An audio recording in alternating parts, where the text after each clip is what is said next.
My fiancé's best friend texted me 2 hours before our wedding. Pay for her $40,000 dream car right now or she's leaving you at the altar. I said, absolutely. Then I had security escort them both out, canceled everything, and kept the engagement ring she can never touch. Looking back, I should have seen the red flags, but love has a way of making you ignore the obvious until it slaps you in the face at the worst possible moment. I'm Kyle, 34, investment banker pulling in about $240,000 a year at a mid-sized firm in San Francisco, and I thought I'd found my person in Vanessa, this gorgeous marketing director with ambition that matched mine and a smile that could make me forget about quarterly reports. We'd been together 3 years, engaged for 8 months, and I'd spent the last 6 weeks coordinating every detail of our wedding at this exclusive vineyard estate in Napa Valley, the kind of place where the waiting list is 2 years long and the deposit alone could fund a decent used car. The morning of our wedding, September 15th, I was in the groom's suite with my best man Tyler, adjusting my Tom Ford tuxedo and trying not to think about how my hands were shaking slightly as I fastened my cufflinks, the same nervous energy I got before major client presentations. Everything was perfect, 200 guests arriving, string quartet tuning up on the terrace overlooking acres of grapevines, $85,000 in total expenses that I'd carefully budgeted and tracked in a spreadsheet because that's just who I am. My phone buzzed at exactly 2:47 p.m., 2 hours and 13 minutes before I was supposed to say, I do. The text was from Monica, Vanessa's best friend and maid of honor, someone I'd always found slightly off-putting with her fake designer bags and constant Instagram stories about living your best life, while working a $45,000 administrative assistant job. Kyle, we need to talk right now. This is about Vanessa and it's urgent. Call me immediately or there won't be a wedding. My stomach dropped in that specific way it does when you know something's about to go catastrophically wrong, like the feeling I got in 2008 when I watched the markets collapse from my intern desk. I stepped into the hallway, away from Tyler's concerned gaze, and called her back. What's going on? Is Vanessa okay? I asked, my mind racing through possibilities, cold feet, family emergency, some kind of accident. Monica's voice came through with this weird mix of nervousness and barely contained excitement, like someone about to reveal they'd been planning a surprise party except the surprise was a knife in my back. She's fine physically, but Kyle, she's been really unhappy and we need to address this before the ceremony. Unhappy? About what? We just talked this morning and everything seemed about your financial generosity or lack thereof, Monica interrupted, her voice taking on this rehearsed quality that made my analyst brain immediately recognize a prepared speech. Vanessa has been comparing notes with her sorority sisters, and honestly Kyle, you're not measuring up to their standards. Jessica's fiancé bought her a Range Rover for their engagement. Amanda got a Mercedes. Even Sarah, whose boyfriend makes half what you do, got a BMW. I stood there in the hallway, processing this information while soft classical music drifted from the ceremony space, where guests were probably already arriving and admiring the $12,000 worth of floral arrangements Vanessa had insisted on. I bought Vanessa a $15,000 engagement ring. What does this have to do with? That's exactly the problem, Kyle. A basic $15,000 ring when her friends got cars worth 3 times that. She's been secretly devastated but didn't want to hurt your feelings. Monica paused for effect, and I could practically hear her enjoying this moment of power. So here's the situation. Vanessa needs you to purchase her dream car, an Audi Q5, fully loaded, about $40,000, and transfer the title to her name before she walks down that aisle. Otherwise, she's not doing it. The audacity of it hit me like a physical blow, but what shocked me more was the cold calculation behind the timing. 2 hours before our wedding? When all our guests are arriving? When we've paid deposits that we can't get back? Exactly, Monica said, and I could hear the smile in her voice. Vanessa, knew this was the only time you'd actually take this seriously. You're a numbers guy, Ka. You understand leverage. Right now, you're looking at maximum embarrassment, maximum financial loss from canceling, maximum social humiliation. Compared to that, $40,000 for your future wife's happiness is a small price to pay, don't you think? The sheer manipulation of it was almost impressive in its sociopathic efficiency. I thought about Vanessa in her bridal suite, probably checking her phone for Monica's update, maybe practicing her surprised and grateful face for when I caved. How long had they been planning this? And if I refuse? I asked, keeping my voice steady despite the rage building in my chest. Then Vanessa walks. No wedding, no explanation to guests, just a bride who changed her mind at the last second. Imagine explaining that to your family, your colleagues, everyone who traveled here. The gossip, the questions, the humiliation. Your choice, Kyle, but TikTok, we need an answer in the next 30 minutes. She hung up, leaving me standing in that hallway with my perfect wedding crumbling around me and a choice that wasn't really a choice at all, or so they thought. I looked down at my phone, at Monica's contact photo showing her and Vanessa making duck faces at some rooftop bar, both of them in designer sunglasses that probably cost more than most people's monthly rent. Then I did what any good investment banker does when faced with a hostile situation. I started planning my countermove. I texted back, absolutely. But I wasn't planning to give them what they wanted. I was planning something much, much better. And the first call I needed to make was to my brother-in-law Daniel, who just happened to be one of my groomsmen and, conveniently, one of the best litigation attorneys in California. I found Daniel in the lounge area, laughing with my college roommate about something, his Hugo Boss suit perfectly pressed as always, and when he saw my face he immediately knew something was catastrophically wrong. I pulled him into a private corner near the wine cellar, away from the other groomsmen, and laid out the entire situation in the clinical, fact-based manner I'd use presenting a merger analysis to skeptical board members. Monica just texted me demanding I buy Vanessa a $40,000 Audi or she won't marry me, and they timed this for maximum leverage right before the ceremony, I said, watching Daniel's expression shift from confusion to the predatory focus he got when someone handed him a winnable case. He pulled out his phone immediately, already thinking 3 moves ahead like the chess player he was, and asked me to forward him everything. Texts, emails, any evidence of this scheme. Did you already respond? He asked, his attorney brain already constructing the framework of our counterattack. I said, absolutely, but I haven't done anything else yet, I replied, feeling that cold calm settle over me that I get when dealing with hostile takeovers or market crashes, the part of me that turns analytical when emotions would be counterproductive. Daniel's smile was absolutely predatory, the same expression I'd seen when he demolished opposing counsel in court cases that seemed unwinnable. Perfect. Here's what we're going to do. 20 minutes later, I was in the venue coordinator's office with Daniel and Margaret, the estate's event manager who'd been running high-end weddings for 15 years and had apparently seen everything from runaway grooms to fistfights over seating arrangements. She listened to our plan with increasing fascination, her professional demeanor cracking slightly to reveal someone who clearly relished the idea of catching manipulative people in their own trap. I can have private security positioned at every exit and near the bridal suite within 10 minutes, Margaret said, already typing on her tablet with practiced efficiency. We use them for celebrity weddings anyway, so nobody will think twice about seeing them around. I logged into my banking app, my hands completely steady now despite the adrenaline pumping through my system, and transferred $40,000 from my main savings account, but not to purchase any car. I moved it into my separate investment account, the one I'd opened specifically for post-wedding financial planning, creating a clear paper trail that would show I'd prepared the funds exactly as demanded. The timestamp on the transfer read 3:14 p.m., well within Monica's ridiculous 30-minute deadline.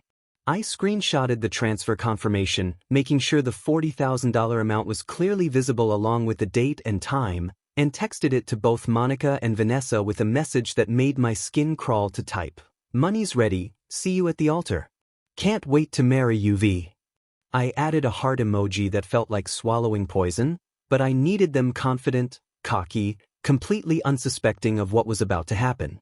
Monica responded almost immediately with, OMG, you won't regret this.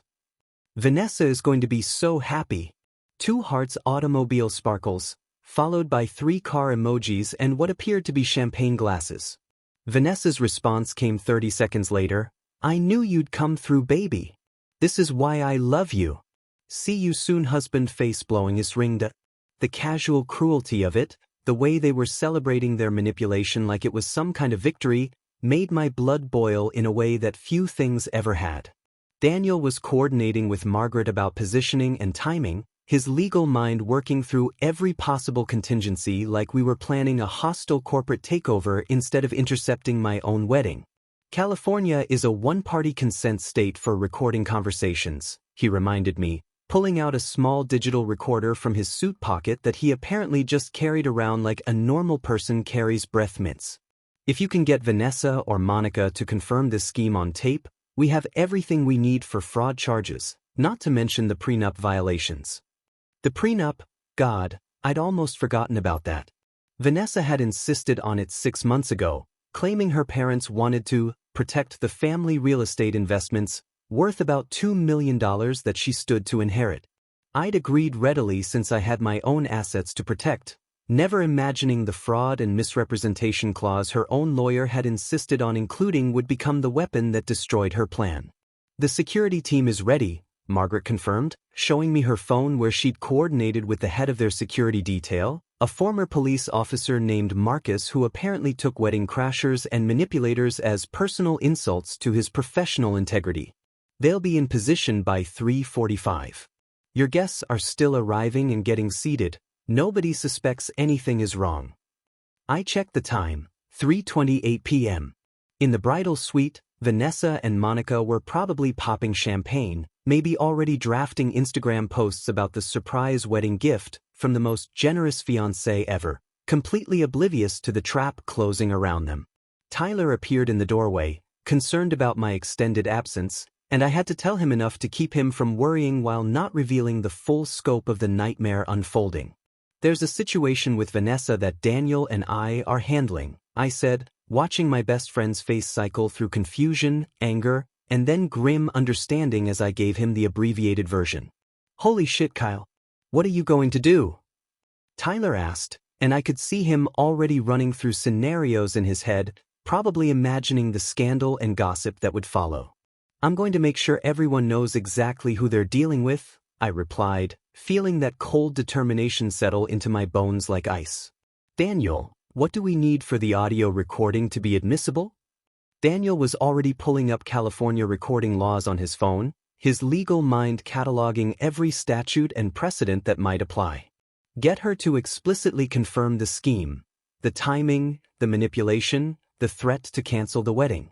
Once we have that, combined with the text messages and the prenup's fraud clause, she's finished. At 3:47 p.m., Margaret's phone buzzed with a text from security. Targets arriving at ceremony and trance.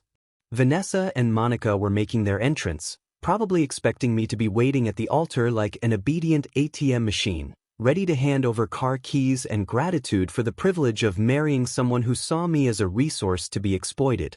I watched through the coordinator's office window as they walked toward the venue entrance, Vanessa in her $8,000 Vera Wang gown that I'd helped pay for, Monica in her lavender maid of honor dress, both of them with their phones out, probably already planning their social media victory lap. They were laughing, actually laughing, as they discussed something I couldn't hear from this distance but could imagine, probably planning shopping trips for the new Audi, maybe deciding on custom leather seats or premium sound systems. Security moved into position with practiced subtlety, and I heard Monica's voice drifting through the open window. Girl, I told you the wedding day ultimatum would work. Men always cave when they're this close to the altar. My coaching clients have a 90% success rate with this strategy. Coaching clients. She was running an actual scheme, teaching other women to financially manipulate their partners, and Vanessa had been her star pupil.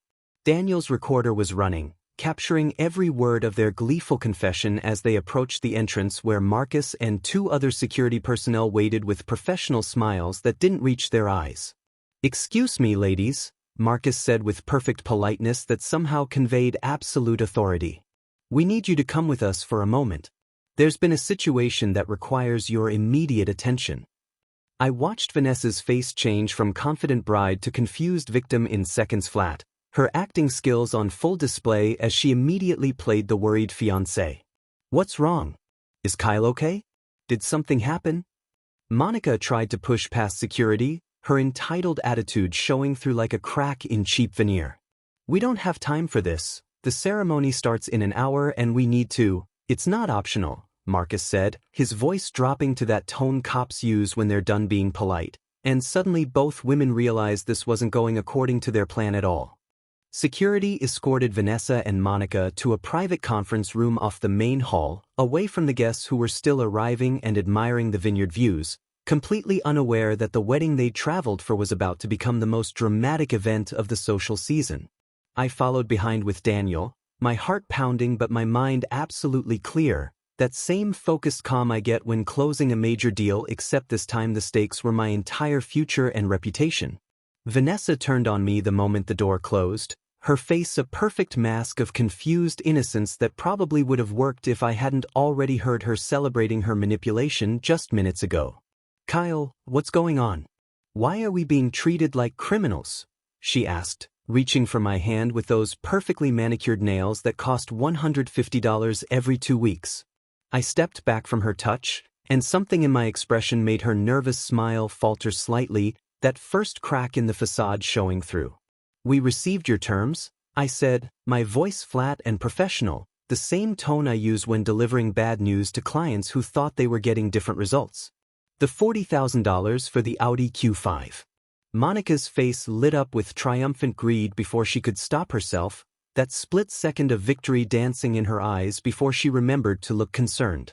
"Oh good, you understand that Vanessa deserves to be exposed for the fraud this is," Daniel interrupted, pulling out his phone and pressing play on the recording he'd made just minutes earlier. Monica's voice filled the room, crystal clear and damning. "Girl, I told you the wedding day ultimatum would work. Men always cave when they're this close to the altar. My coaching clients have a 90% success rate with this strategy." Vanessa's face went absolutely white, all that expensive foundation suddenly looking like chalk against her skin. "You recorded us? That's illegal. You can't. California is a one-party consent state," Daniel said with the satisfied smile of an attorney who's already won the case. "Perfectly legal, completely admissible, and absolutely devastating to any claim you might make about this being a misunderstanding." I pulled out my own phone, scrolling to the text messages that I'd already forwarded to Daniel and screenshotted for evidence. "But let's make sure everyone understands what happened here. Monica texted me 2 hours before our wedding, threatening to have Vanessa abandon me at the altar unless I immediately purchased a $40,000 vehicle. This wasn't about love or commitment. This was premeditated financial extortion timed for maximum leverage." "That's not what this was," Vanessa stammered, her mind visibly racing to find some explanation that would save her. "I just wanted to feel valued, to know that you were willing to what? Prove my love by responding to threats and manipulation." I felt my anger rising but kept my voice controlled, refusing to give her the emotional reaction she could later claim as abuse or instability. "You deliberately waited until 200 guests had arrived, until deposits were non-refundable, until the social cost of cancellation was highest, to maximize your leverage over me." Margaret appeared in the doorway, iPad in hand, looking at Vanessa with professional disdain. "Mr. Anderson, the guests are all seated. Shall I make the announcement?" I nodded, and we all moved toward the main ceremony space where my colleagues, friends, and family sat in white chairs overlooking the vineyard, completely unsuspecting of what was about to happen. The string quartet was playing softly, and the late afternoon sun cast golden light over everything, making it look like the perfect wedding setting it should have been. I walked to the front where the officiant stood looking confused about the delay, and Daniel handed me a microphone as Vanessa and Monica tried to slip away, only to find security blocking every exit with professional courtesy and absolute immovability. "Good afternoon, everyone," I said, my voice carrying across the suddenly silent space as 200 people turned to stare at me in confusion, probably wondering why the groom was addressing them before the ceremony. "Thank you all for traveling here today for what was supposed to be the happiest day of my life." I paused, letting the "was supposed to be" sink in as murmurs rippled through the crowd.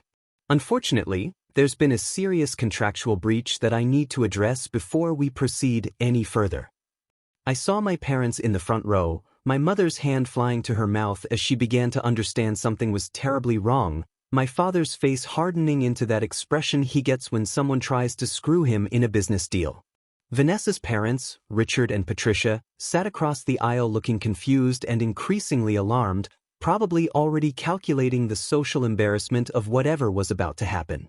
2 hours ago, I received a text from the maid of honor, Monica, delivering an ultimatum from my bride, I continued, and pulled up the messages on my phone, projecting them onto the large screen we'd rented for the reception slideshow.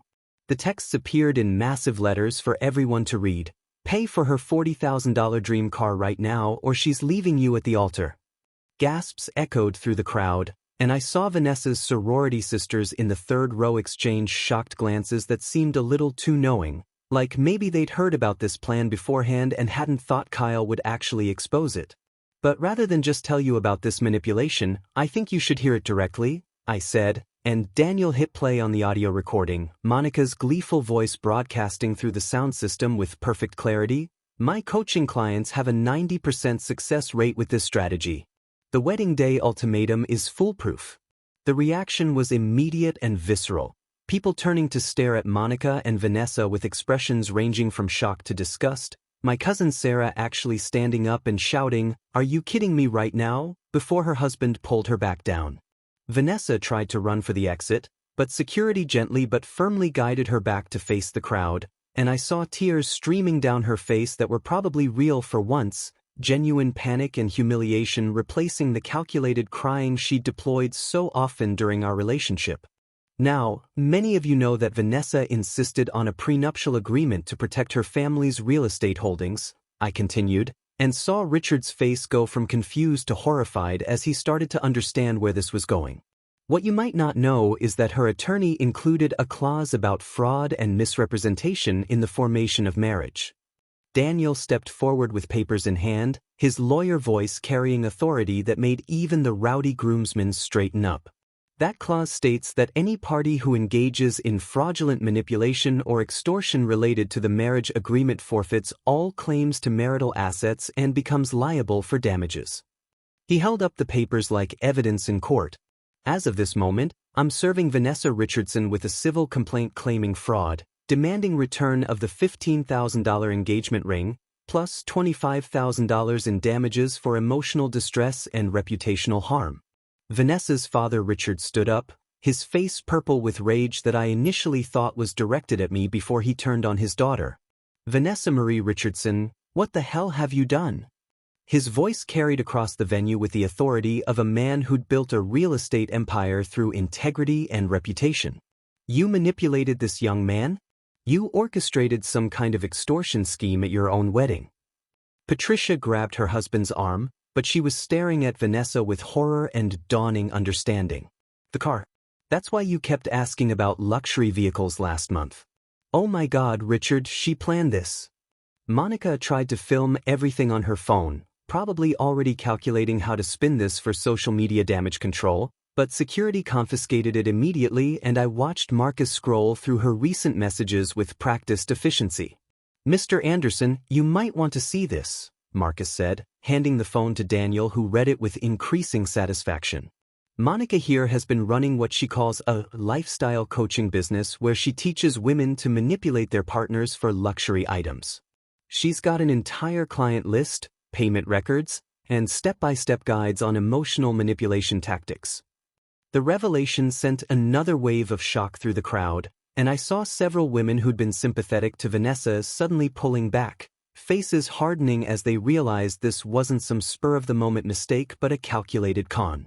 "Ladies and gentlemen," I said, feeling the weight of 200 pairs of eyes on me, some sympathetic, some just hungry for drama, all of them witnessing the implosion of what should have been the beginning of my married life. "I apologize for the disruption to what was supposed to be a celebration. The venue has a full bar that will remain open, and dinner will be served as planned. Consider it my thank you for your support and for bearing witness to the truth." I turned to look at Vanessa one last time, this woman I'd thought I loved enough to build a life with, now revealed as someone willing to extort and manipulate for a car payment. "Vanessa, You once told me that your sorority sisters' relationships made you feel inadequate because their partners bought them luxury vehicles. What you failed to understand is that those relationships are built on the same hollow foundation you tried to create with me: transactions instead of trust, price tags instead of partnership. She opened her mouth to respond, but no words came out, just this broken sob that might have moved me a week ago but now just sounded like regret at getting caught. The engagement ring you demanded back will be held in escrow pending the court's decision on the fraud claim, Daniel announced, addressing both Vanessa and her parents. Additionally, any attempts to claim emotional distress or defamation will be met with countersuit, including the public release of all recordings and evidence of this manipulation scheme. Security began escorting Vanessa and Monica toward the exit, and I heard Monica hissing at Vanessa about lawyers and lawsuits, already trying to figure out how to escape the consequences of their actions. Richard and Patricia remained standing, Patricia crying quietly while Richard stared at me with something that looked like apologetic respect, the expression of one businessman acknowledging another's right to protect himself. "Mr. Anderson," Richard called out as Daniel and I prepared to follow security out. "For what it's worth, you have my complete support in whatever legal action you choose to pursue. My daughter has disgraced herself and our family, and she'll face consequences from us as well." I nodded acknowledgement but felt no satisfaction, just this hollow exhaustion mixed with relief that I'd discovered the truth before legally binding myself to someone who saw me as a resource rather than a partner. As we left the ceremony space, I heard the guests erupt in conversation, voices overlapping in shock and speculation, and knew that this story would spread through our social circles like wildfire. My phone was already buzzing with texts from people in attendance, but there was one message that caught my eye, from Tyler. "Bro, you just executed the most epic wedding day takedown in history. Proud of you for standing up for yourself. Bar's waiting when you're ready." I looked back one last time at the venue that should have hosted my wedding reception, at the flowers and candles and carefully planned details that represented months of preparation for a future that had been built on lies. Then I walked out into the Napa Valley sunset, legally unattached and $25,000 richer once the lawsuit settled, ready to rebuild my life with the kind of woman who would never dream of treating love like a transaction. The financial fallout hit Vanessa like a freight train within 48 hours, and I watched it unfold with the detached interest of someone analyzing a competitor's bankruptcy filing. Daniel called me Monday morning with news that made my coffee taste significantly better. The wedding contract I'd signed with the venue, the one Vanessa had barely glanced at while focusing on flower arrangements and menu selections, had a cancellation clause that she'd personally guaranteed when her parents contributed their $75,000. "She's liable for $90,000 in cancellation fees," Daniel said, and I could hear the satisfaction in his voice. The venue, the caterer, the photographer, everyone has ironclad contracts that she co-signed. Margaret from the venue is already filing claims. I sat in my home office, the same place where I'd planned what should have been our honeymoon to Bora Bora, and felt absolutely no guilt about the financial destruction heading Vanessa's way. "What about her parents?" I asked, knowing Richard's reputation as a ruthless businessman who didn't tolerate failures, especially ones that damaged the family name. "Richard called me personally this morning," Daniel replied with barely contained amusement. "He's not only refusing to help with the cancellation fees, he's demanding she repay their entire $75,000 contributions since she deliberately sabotaged the wedding.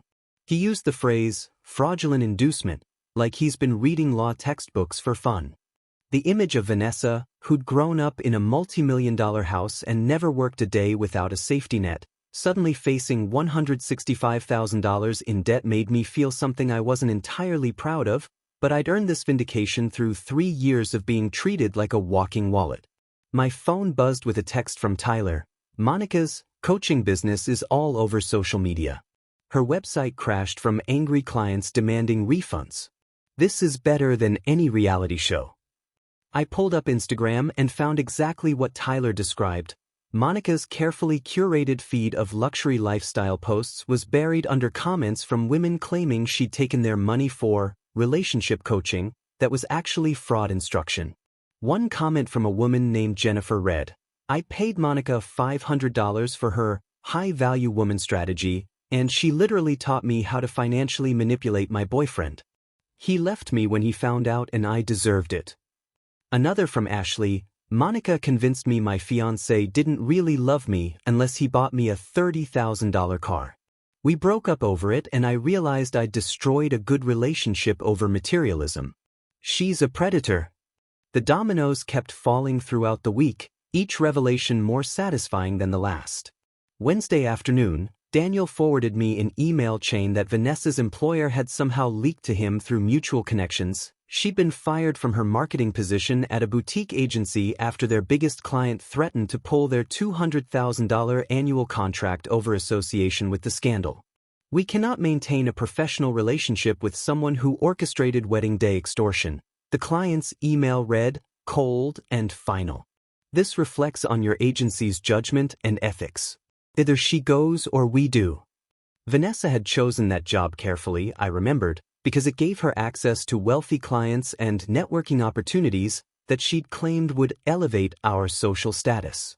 Now it was gone, along with her $65,000 salary and the health insurance she'd desperately need if the stress caused any medical issues. Thursday brought the court order I'd been waiting for. Judge Martinez had granted a temporary restraining order requiring Vanessa to surrender the engagement ring immediately, with the final determination of ownership to be decided at a hearing in 3 weeks. Daniel hand-delivered the order to her new address, a studio apartment in a significantly less prestigious neighborhood than the luxury condo she'd been renting with money that I now realized came partially from credit cards she'd maxed out buying designer clothes. She answered the door in sweatpants, Daniel reported with clinical detachment. No makeup, hair in a messy bun, looked like she'd been crying for days. The apartment was tiny, maybe 400 square feet, with moving boxes everywhere and her mother standing in the corner looking absolutely disgusted. Patricia had apparently come to supervise the ring handover and, according to Daniel, spent the entire time alternating between silent disappointment and sharp comments about Vanessa's complete destruction of the family reputation. The ring, that $15,000 princess cut solitaire that Vanessa had called basic and disappointing to her friends, sat in the evidence bag like a symbol of everything she'd thrown away for greed. Friday morning brought the news about Monica's criminal investigation, delivered via a group text from Tyler, who'd apparently become my unofficial scandal correspondent. Dude, 3 of Monica's coaching clients filed official complaints with the DA's office.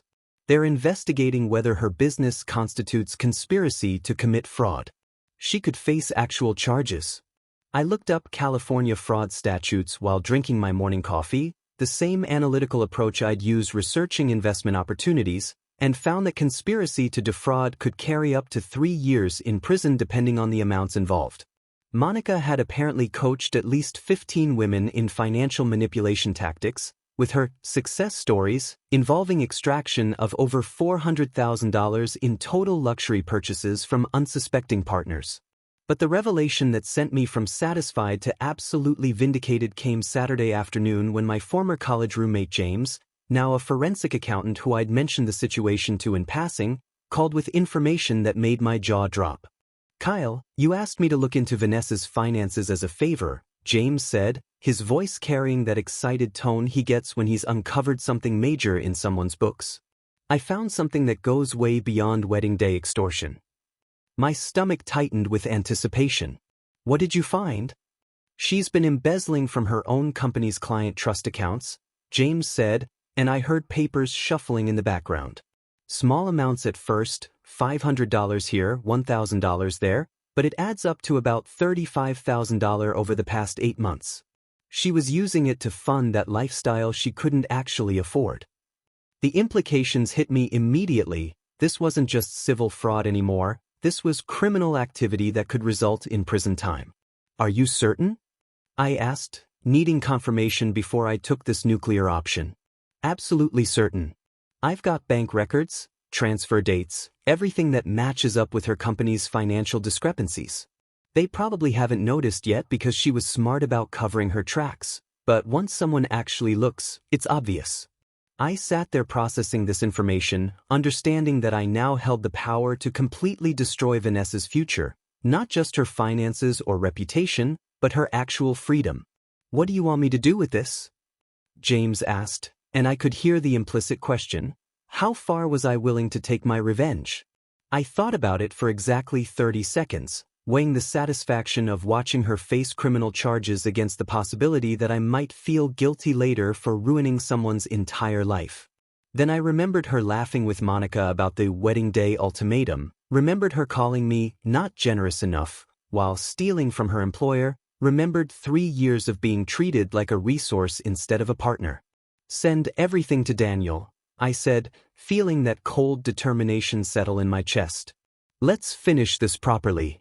By Monday morning, Vanessa's employer had received an anonymous tip about the embezzlement, triggering an immediate internal audit that confirmed James's findings within hours. The company fired her on the spot and filed a police report, and suddenly Vanessa was facing not just civil lawsuits and social humiliation, but actual criminal charges for theft and embezzlement. Daniel forwarded me the police report Tuesday afternoon. Vanessa Richardson, 29, charged with embezzlement of $35,000 from employer trust accounts. Investigation ongoing. Suspect claims financial desperation due to maintaining appearances as motivation. Maintaining appearances. Even when caught, even facing prison time, she couldn't admit that she'd simply been greedy and entitled, couldn't take responsibility for choosing luxury over honesty. Vanessa's social media campaign launched exactly 1 week after the wedding implosion, and it was somehow even more pathetic than I'd anticipated. She posted a tearful selfie with the caption, "Sometimes the person you love most abandons you at your most vulnerable moment. I'm heartbroken that Kyle chose pride over our love and left me at the altar over a misunderstanding about financial security. Pray for me during this difficult time." Broken heart, folded hands. The comments section exploded immediately, but not in the way she'd hoped. Within minutes, multiple wedding guests had posted screenshots of my audio recording and the text messages, completely destroying her victim narrative before it could gain any traction. "You literally tried to extort him for a car," wrote my cousin Sarah. "Stop playing victim when you're the villain." Another guest posted, "I was there.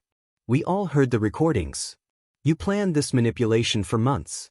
Own your actions." But Vanessa doubled down with follow-up posts claiming I'd twisted the situation and that the recordings were taken out of context, attempting to rewrite history like her manipulation hadn't been caught on tape and witnessed by 200 people. She even posted old photos of us looking happy with captions like "RIP to what we had" and "Some people give up too easily on love," as if I'd abandoned a faithful partner instead of escaping a premeditated extortion scheme.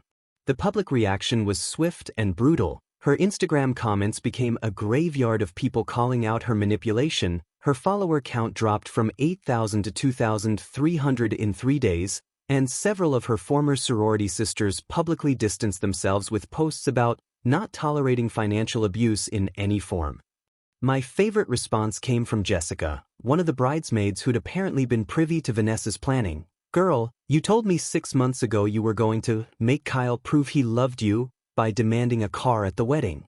You said it would be the perfect leverage moment. Stop acting surprised that he exposed your scheme."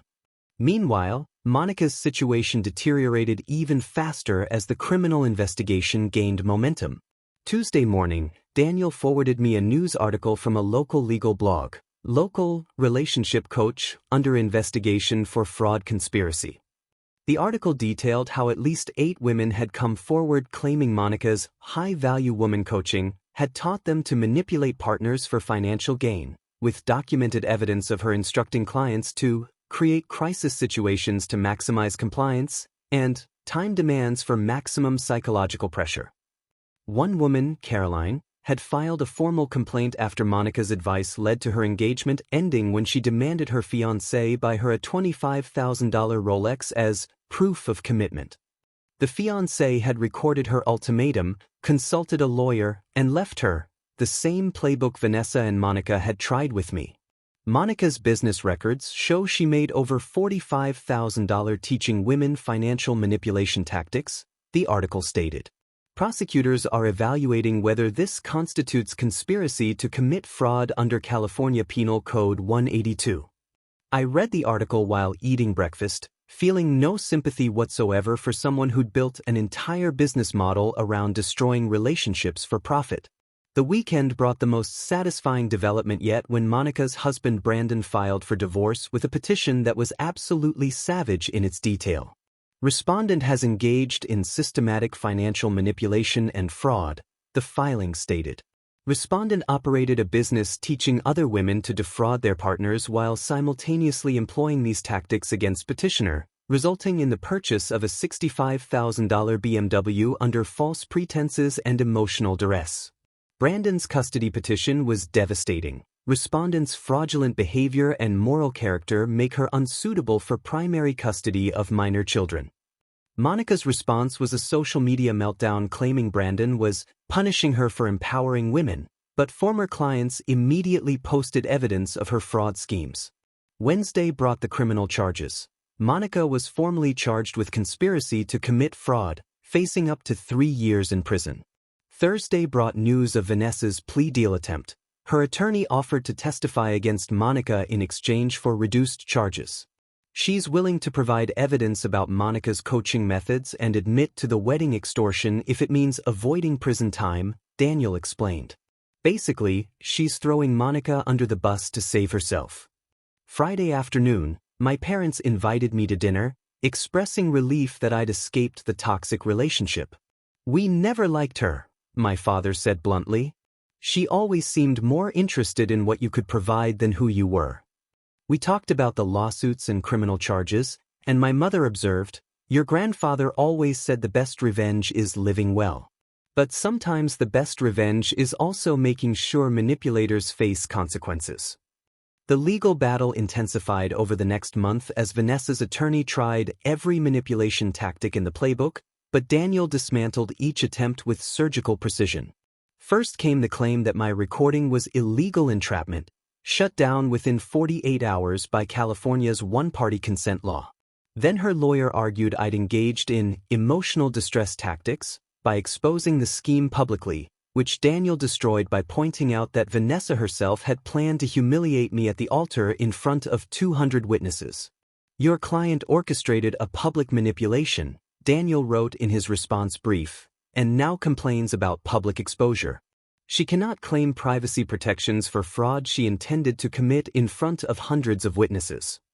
The judge dismissed Vanessa's counterclaims and set a trial date in 6 weeks. But the real breakthrough came when James volunteered to audit Vanessa's complete financial history. "Kyle, you need to see this," he said over lunch, sliding a folder across the table.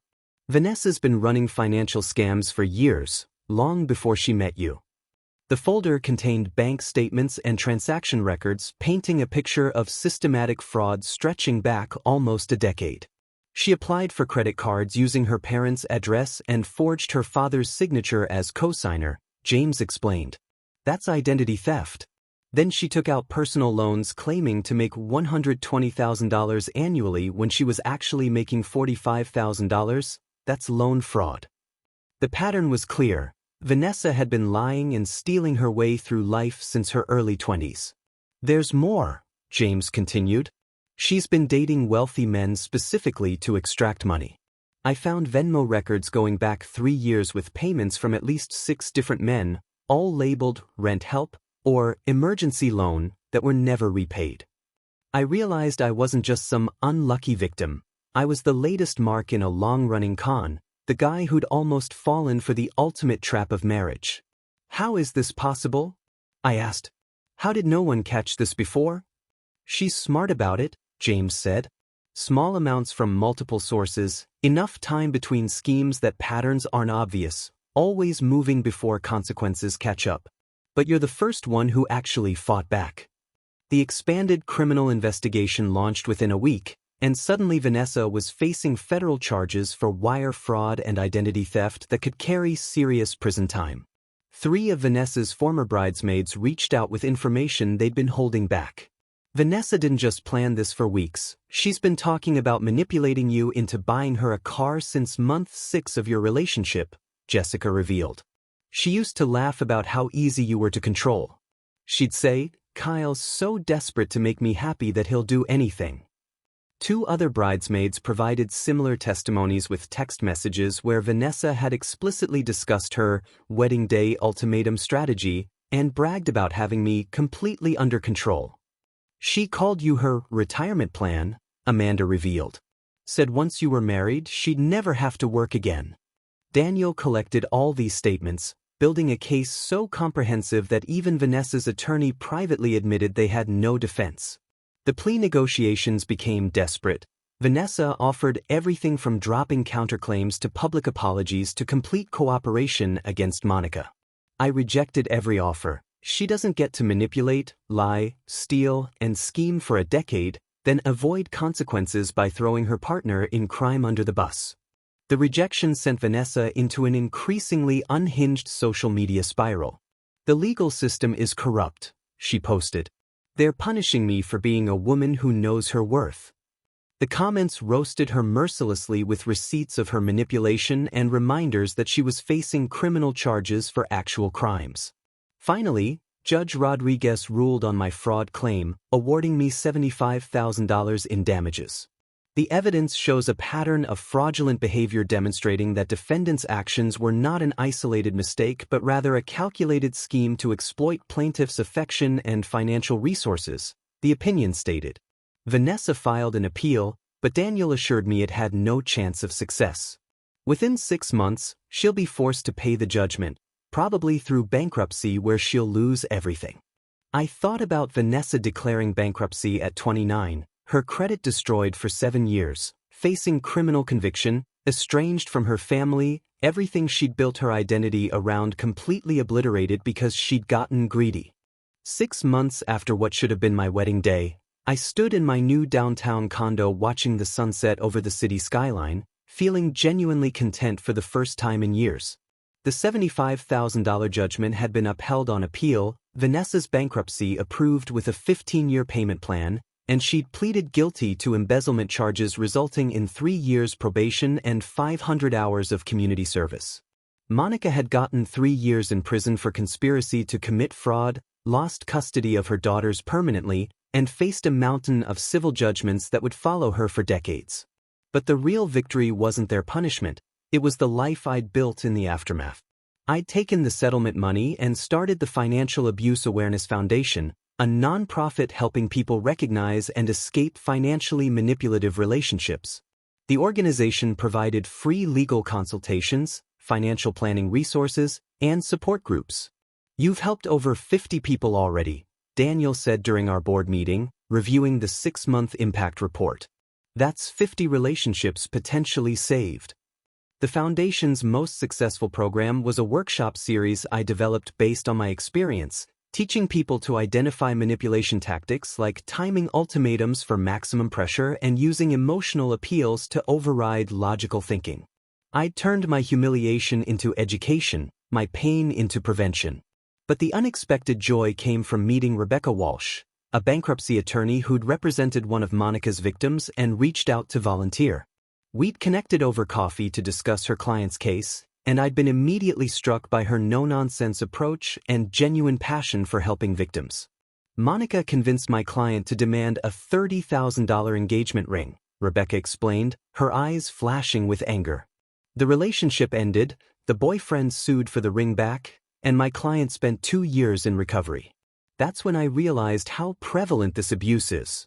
Rebecca was everything Vanessa wasn't, financially independent with her own successful law practice, driving a 10-year-old Toyota despite making 6 figures, genuinely interested in my work rather than my bank account. We spent hours discussing financial abuse patterns, and I found myself looking forward to our meetings with an intensity that had nothing to do with the foundation. Our relationship developed slowly over 3 months of working together. When I finally asked her to dinner outside of foundation business, she insisted on splitting the check. "I make my own money," she said with a smile that made my heart skip. "I don't need you to support me, I just enjoy your company." On our 5th date, Rebecca told me about her own experience with financial manipulation. "My ex-fiancé was a financial advisor who used his knowledge to control every aspect of my life," she explained. "He convinced me to put all my money in accounts he managed, then used access as leverage. It took 2 years to rebuild after I left. I took her hand. How did you finally break free? I realized that someone who truly loves you doesn't use money as a weapon, she said simply. Love should feel like partnership, not manipulation.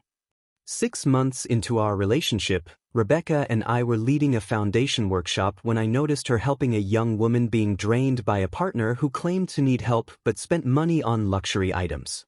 Rebecca's response was perfect, compassionate but direct, helping the woman recognize the manipulation without shame. You're incredible, I told her that night as we walked hand in hand. The way you helped her, that's a gift. She squeezed my hand. We're both survivors who chose to help instead of becoming bitter. That's what makes us good together. The engagement happened 3 months later. No manipulation, no ultimatums, no demands. We were reviewing foundation grants when I realized I couldn't imagine life without her. Rebecca, I said, pulling out the ring I'd been carrying for 2 weeks. I can't wait any longer to ask you something. She looked up with understanding. Is that what I think it is? It's a ring, I confirmed, opening the box to reveal a modest solitaire. I spent $3,000 on it, which I know isn't much. It's perfect, she interrupted, tears forming. Because you chose it thinking about what I'd like, not what would impress others. I laughed, relieved. So is that a yes? On one condition, she said with a teasing smile. I pay for half. We're partners, remember? We negotiated. She insisted on reimbursing me $1,500. I insisted it was a gift. We compromised on her paying for the wedding bands. We ended up laughing at ourselves for having the world's most financially focused engagement discussion. We're both damaged by financial manipulation, I observed. We literally can't have a romantic moment without discussing payment plans. I prefer to think we're both healed enough to have healthy boundaries, she corrected. Which is exactly why we work. The wedding was everything Vanessa's would have been if she'd been decent. Small ceremony, modest venue, $8,000 budget split equally, no drama. My parents loved Rebecca, particularly when she showed up with a detailed spreadsheet of shared expenses. She's the opposite of Vanessa in every way that matters, my mother whispered. She doesn't just love you, she respects you. The foundation continued growing, helping hundreds recognize and escape toxic relationships. We received letters from people who'd attended workshops and subsequently ended manipulative relationships or set healthier boundaries. Your experience saved my engagement, one woman wrote. I was about to cave to my fiancé's demand for a $50,000 wedding funded by me. Your workshop helped me realize someone who truly loved me wouldn't weaponize our wedding. We're getting married next month with a $5,000 budget we're splitting equally. Reading those letters with Rebecca, seeing the impact of turning my pain into purpose, I realized Vanessa's manipulation had led me exactly where I was supposed to be. The last I heard about Vanessa came through Tyler. She was working retail, living with roommates, still on probation, dating some community college kid with no money. She tells people she's rebuilding after a toxic relationship, Tyler reported. Still playing victim. I felt nothing. No satisfaction, no anger, just indifference. She was just someone who tried to use me and failed. Do you ever regret how hard you came down on her? Rebecca asked one evening as we reviewed foundation financials. I thought honestly. No. She made deliberate choices for years. Consequences aren't cruel, they're necessary. Rebecca nodded. Plus, if you'd gone easy, she'd have just found another victim. Some people only learn through consequences. A year after what should have been my disastrous wedding, Rebecca and I celebrated our actual anniversary with quiet dinner at home. No expensive restaurant, no pressure, just two people who'd found each other through wreckage and built something real. To surviving financial manipulation and finding actual partnership, Rebecca toasted. To recognizing red flags early, I added. And to building a foundation on respect instead of exploitation. Somewhere across the city, Vanessa was probably still complaining about being a victim. But that wasn't my problem anymore. I had everything I needed. A partner who valued me, work that mattered, and peace from knowing I'd stood up to manipulation. The engagement ring Vanessa had scorned sat in a foundation display case now, part of an exhibit about financial manipulation, with a plaque reading, "This $15,000 ring was called insufficient proof of love by someone who valued price over partnership." It now serves as a reminder that true love cannot be measured in carats or cash. Meanwhile, Rebecca's $3,000 ring, the one she'd insisted on partially paying for, symbolized everything we'd built: mutual respect, financial equality, and love that didn't require manipulation to survive. That was the real revenge, not Vanessa's destruction, but the life I'd built afterward. She tried to turn me into an ATM and created someone who'd spend his life helping others avoid that trap. Looking back at that text, "Pay for her $40,000 dream car right now or she's leaving you at the altar," I could only laugh at how spectacularly her manipulation had backfired. I'd said, "Absolutely," and meant it in ways she never anticipated. Absolutely, I would protect myself. Absolutely, I would expose the fraud. Absolutely, I would turn this into something meaningful. And absolutely, I would never mistake exploitation for love again. Vanessa had tried to teach me my value lay in my wallet. Instead, she taught me my strength lay in refusing to be used. That lesson was the real ending, not her destruction, but my reconstruction. Not her crying over consequences, but me planning our next foundation event with Rebecca. She'd wanted a car. I'd given her justice instead. And in defending myself, I'd found something infinitely more valuable: self-respect, true partnership, and the satisfaction of turning manipulation into meaning. That was the real, absolutely, I'd been saying all along.